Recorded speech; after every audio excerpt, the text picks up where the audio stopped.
நான் சில டீடைல்ஸ் சொல்றேன். அந்த டீடைல்ஸ்லாம் லிங்க் பண்ண முடியுதான்னு சொல்லுது. இந்தியா கரெக்ட்டா ஒரு 10 வருஷத்துக்கு முன்னாடி 2014ல இந்தியாவுல விற்பனை செய்யப்பட்ட மொபைல்ஸ்ல 80% மொபைல்ஸ் இம்போர்ட் பண்ணது. 2014ஓட ஸ்டேட்டஸ். ஓரளவுக்கு மீனிங் புரியுதுல்ல? 2014ல நீங்க ஒரு ஃபோன் வாங்குறீங்கன்னா இந்தியாவுல 10 ஃபோன்ல 8 ஃபோன் 80% ஃபோன் வந்து வெளிநாட்டுல இருந்து இம்போர்ட் பண்ணி உங்ககிட்ட விக்கிறாங்க. பட் இப்போ பிரசன்ட் ஸ்டேட்டஸ் இந்த குளோபல் லெவல்ல மொபைல் மேனுஃபேக்சரிங் பண்ற கண்ட்ரீஸ்ல செகண்ட் லார்ஜஸ்ட் கண்ட்ரி இந்தியா. யாருக்கு அப்புறம்? சைனாக்கு அப்புறம். So India has become the second largest country in manufacturing the Mobile phones after the China. Just 10 இயர்ஸ்ல இந்தியாவில் இல்லாத பிராண்டே கிடையாது. சாம்சங்ல இருந்து, ஆப்பிள்ல இருந்து, ஜியோமில இருந்து எல்லா பிராண்ட் மொபைல் ஃபோன்ஸும் இந்தியாவில் அசெம்பிள் செய்யப்படுகிறது. ஈவன் ஐபோன் 15 கூட இந்தியாவிலே அசெம்பிள் செய்யப்படுகிறது. இன் தமிழ்நாடு ஆல்சோ. ஸோ 2014 வேற, பிரசன்ட் ஸ்டேட்டஸ் வேற.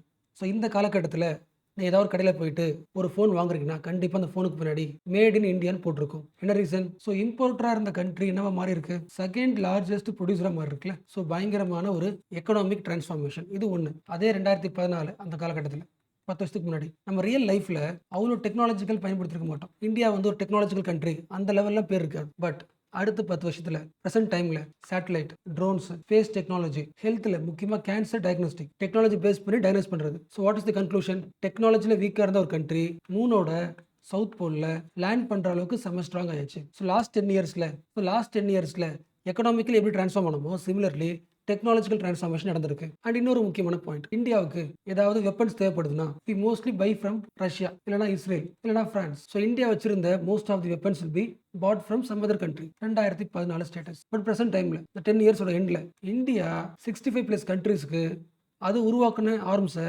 எக்ஸ்போர்ட் பண்ணுது. நாம மிசைல் ப்ரொடியூஸ் பண்ணி நிறைய கண்ட்ரீஸ்க்கு எக்ஸ்போர்ட் பண்ணி லாபம் சம்பாதிச்சிருக்கோம். 23,000 crore. India exported weapons with value of 23,000 crore. இவ்வளவு காசுக்கு வித்திருக்கும். அண்ட் ஆல்சோ 2029க்குள்ள அடுத்த ஒரு 5 இயர்ஸ்ல 50,000 கோடி அளவுக்கு வெப்பன்ஸ் ப்ரொடியூஸ் பண்ணி எக்ஸ்போர்ட் பண்ணணும். So what is the conclusion? Prime minister மோடியோட தலைமையில் இந்தியாவில் நிறைய விஷயம் டிரான்ஸ்ஃபார்ம் பண்ணப்பட்டிருக்கு. Economic transformation, technological transformation and strategic transformation. So India becomes the transformative India. அப்போ இந்த டிரான்ஸ்ஃபார்மேட்டிவ்க்கு நம்ம யாரை கோட் பண்றோம்? பிரைம் மினிஸ்டர் மோடியை கோட் பண்றோம். என்ன ரீசன்? இது எல்லாத்துக்கும் காரணம் பிரைம் மினிஸ்டரோட 2 முக்கியமான ஸ்லோகன்ஸ் இல்ல பிலாசபி. 2014ஓட முக்கியமான slogan make in India. So what is the goal? இந்தியாவை சைனா மாதிரி ஒரு மேனுஃபேக்சரிங் ஹப்பா மாற்றணும். We have to boost the manufacturing. So உலகம் முழுக்க இருக்க எல்லா பிராண்ட்ஸும் என்ன பண்ணுங்க? இந்தியாவுக்கு வாங்க, உங்களோட பிரான்ச்சை இந்தியாவில் வைங்க, இந்தியாவில் மேனுஃபேக்சர் பண்ணுங்க, அசம்பிள் பண்ணுங்க, எக்ஸ்போர்ட் பண்ணுங்க. ஸோ எல்லா பெரிய நிறுவனங்களுக்கும் என்ன ஆசை இருக்கும்? உலகத்தோட மார்க்கெட்டை டேப் பண்ணணும், நிறைய பிரான்ச் வைக்கணும். உங்களோட பிரான்ச்சை இந்தியாவில் வைங்க. இந்தியா வந்து பயங்கரமான spot. So create your product in India.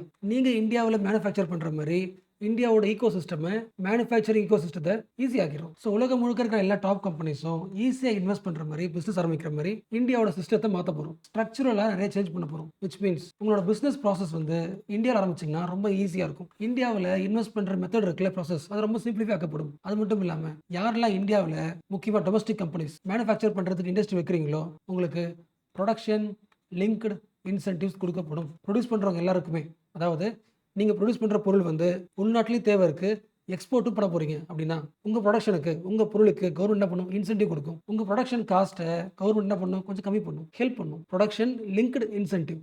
So what is ultimate aim? இந்தியாவில் எல்லா பொருளும் மேனுஃபேக்சர் பண்ணணும்.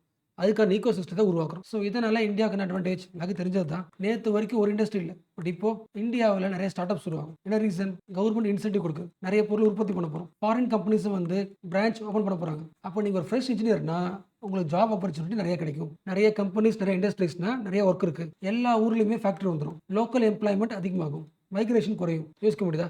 இதுக்கப்புறம் இந்தியாவோட ராக்கெட்டை கம்ப்ளீட்லி எக்ஸாம்பிள் சொல்கிறேன், ராக்கெட்டுக்கான எல்லா பார்ட்ஸையும் இம்போர்ட் பண்ணாம இந்தியாவிலே அசம்பிள் பண்ணுவோம். அப்படி முடிப்பட்ட என்ன ஆகும்? இந்த ராக்கெட்டுக்கு தேவையான லோக்கல் பார்ட்ஸை ஸ்மால் சப்ளையர்ஸ் நம்ம பண்ணுவாங்க. அப்போ ஜஸ்ட் மேக் இன் இந்தியான்ற ஒரு ஐடியா டொமஸ்டிக் ப்ரொடக்ஷனையும் அதிகமாக்குது, ஃபாரின் கம்பெனிஸையும் இன்வைட் பண்ணுது. ஸ்மால் ஸ்கேல் சப்ளையர்ஸ் அவங்க என்ன பண்றாங்க?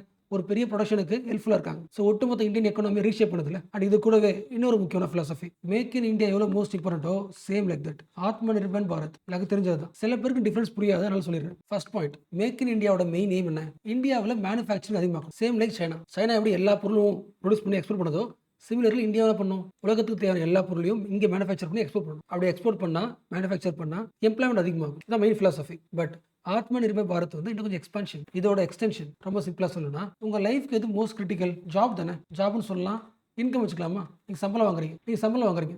Income is most critical. உங்கள் லைஃப்க்கு எதுக்கு? சம்பளம் இருந்தால் போதும், உங்களுக்கான ஃப்ரீடம் கிடைக்கும், உங்களுக்கான இண்டிபெண்டன்ஸ் கிடைக்கும், உங்களுக்கான பவர் கிடைக்கும் உங்கள் வீட்டில். கரெக்டாக? அவனோட ஃப்ரீடம், இண்டிபெண்டன்ஸ், பவர் எல்லாத்தையும் தர்றது ஜஸ்ட் ஒரு இன்கம் மட்டும்தான், சம்பளம், காசு. அதனால காசுன்றது என்னது? கிரிட்டிக்கல், உங்கள் லைஃப் கிரிட்டிக்கல். சிமிலர்லி இந்தியா எப்பொழுதும் குளோபல் லெவலில் பவர்ஃபுல்லாகவும் இண்டிபெண்ட்டாகவும் ஃப்ரீயாக இருக்கணும்னா அதுக்கு சில விஷயம் தேவை. என்னது? ஹெல்த்தில், டிஃபென்ஸில், டெக்னாலஜியில், ஃபுட்டில், டேட்டாவில், இந்த எல்லா விஷயத்துலையும் இந்தியா மற்ற கண்ட்ரி டிபெண்ட் பண்ணாமல் அதுவே உருவாக்கி ஸ்ட்ராங்காக இருக்குன்னா that is Atma Nirbhar Bharat. Most important critical செக்டர்ஸில் எந்த கண்ட்ரியையும் டிபெண்ட் பண்ணாமல் நாமளே ஸ்ட்ராங்காக நிற்கணும். ஃபார் எக்ஸாம்பிள் டிஃபென்ஸ் ஆப்ரேஷன் சிந்தூரில் நாம உருவாக்குன ஆர்ம்ஸையும் பயன்படுத்தணும். So we are powerful, strong, free. Difference புரியுதுல? இந்தியாவை மேனுஃபேக்சரிங் ஹப்பா மாற்ற வேண்டியது make in India. Most important செக்டார்ஸில் யாரோட உதவி இல்லாமல் இந்தியா ஸ்ட்ராங்காக நிற்கிறதுக்கான ஒரு பிளாட்ஃபார்ம் உருவாக்கணும். செல்ஃப் சஃபிஷியன்சி உருவாக்கணும். ஹெல்த்துக்கு தேவையான எல்லா மெடிசனும் நாம் உருவாக்கணும். டிஃபென்ஸ் தேவையான எல்லா பொருளையும் நாம் உருவாக்கணும். எல்லா ஏஐயும் ஃபாரினாக இருக்குது, நம்ம என்ன பண்ணணும்?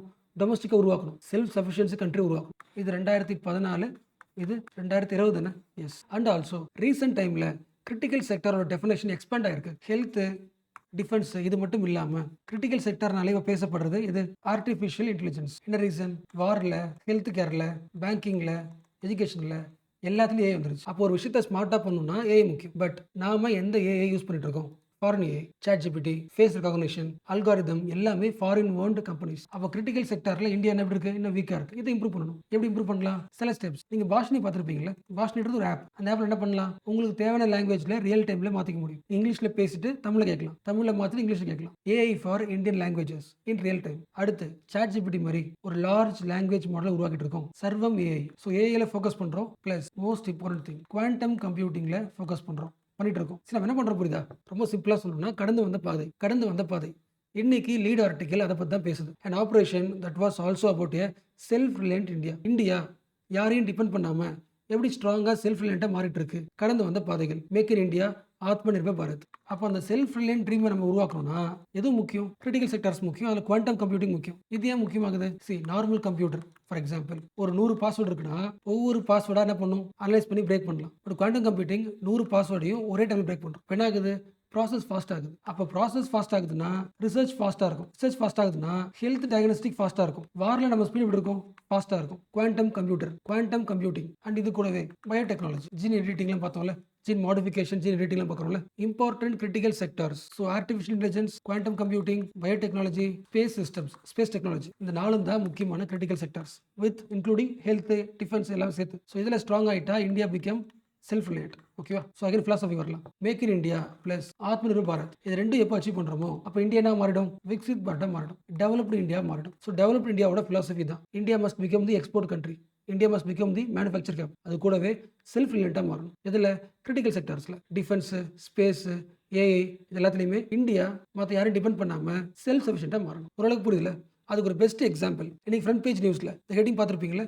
Bharat forecast system set to give sharper rain alerts. Again same comparison. 2014 ஒரு விவசாயி நம்ம சோவிங் பண்ணலாமா வேணாமா, மழை வருமா வராதா, என்ன பண்ணலாம்? டிவி நியூஸ்ல பார்க்கலாம். பட் டிவி நியூஸ்ல சொல்ற விஷயம், டிவி நியூஸ்ல சொல்ற ஃபோர்காஸ்டிங் கண்டிப்பா கரெக்டாக இருக்கணும் அவசியம் கிடையாது. கரெக்டாக இருக்குன்றதை விட டிவியில் சொல்ற ஃபோர்காஸ்டிங் வந்து ஜென்ரலாக இருக்கும். அந்த டிஸ்ட்ரிக்டாக இருக்கலாம், அந்த ஸ்டேட்டாக இருக்கலாம், அந்த விவசாயியோட வில்லேஜுக்கு என்ன ஆகும் அப்படின்றது தெரியாது 2014. பட் இப்போ அடுத்த 10 இயர்ஸில் 2025 பாரத் ஃபோர்காஸ்ட் சிஸ்டம் ஒவ்வொரு வில்லேஜ் லெவலில் வானிலை அறிக்கையை சொல்ல முடியுது. மேக்ஸிமம் 6 கிலோமீட்டர் தான். உங்களோட பிளேஸை சுற்றி 6 கிலோமீட்டர் லெவலில் யோசிக்க முடியல. உங்கள் நேட்டிவ் வச்சு பாருங்க. நீங்கள் இருக்கிற ஏரியாவில் வந்து 6 கிலோமீட்டர் தான். அந்த இடத்துக்குள்ள நாளைக்கு என்ன ஆகும்? மழை வருதுன்னா 5 நாளைக்கு முன்னாடி சொல்ல முடியும். ஸோ 5 டேஸ்க்கு முன்னாடியே உங்கள் 6 கிலோமீட்டர் டிஸ்டன்ஸில் என்ன நடக்க போகுதுன்றதை கரெக்டாக சொல்கிற அளவுக்கு பாரத் ஃபோர்காஸ்ட் சிஸ்டம் டெவலப் ஆயிருக்கு. இதுக்கு முன்னாடிலாம் 12 கிலோமீட்டர்ஸ் இருக்கும். அதாவது ஒரு பிளாக் லெவலில் கண்டுபிடிக்க முடியும்.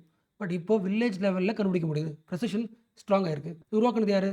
IITM, Indian institute of tropical meteorology. ஓரளவுக்கு புரியுதுல? ஸோ இந்த எக்ஸாம்பிள் இந்த ஃப்ரண்ட் நியூஸ் நான் இப்போ சொன்னா ஃபியூச்சரில் நெக்ஸ்ட் இயரில் அதுக்கு அடுத்த வருஷம் எல்லா டைம் கேட்குற கொஸ்டின், இந்தியாவோட Viksit Bharat dream developed India மாறிட்டு இருக்கா, மாறுதா, அதை பற்றின அப்டேஷன் கேட்டாங்கன்னா உங்களோட ஐடியா இருக்குல்ல, உங்களோட சிந்தனை வந்து இப்படி தான் இருக்கணும். மேக் இன் இந்தியாவில் என்ன இம்ப்ரூவ்மெண்ட், ஆத்ம நிர்பர் பாரத், செல்ஃப் ரிலையன்ஸ்ல என்ன இம்ப்ரூவ்மெண்ட். ஸோ பாரத் ஃபோர்காஸ்ட் சிஸ்டம்ன்றது செல்ஃப் ரிலையன்ஸ்ல ஒரு அப்டேட். இந்தியாவே இண்டிஜினஸாக லோக்கல் லெவலில் வெதரை தெரிஞ்சுக்குது. Self sufficiency in weather forecasting. இந்த நியூஸை வேல்யூடேஷனாக யூஸ் பண்ணிக்க முடியும். ஸோ ஓரளவுக்கு ஓகேல?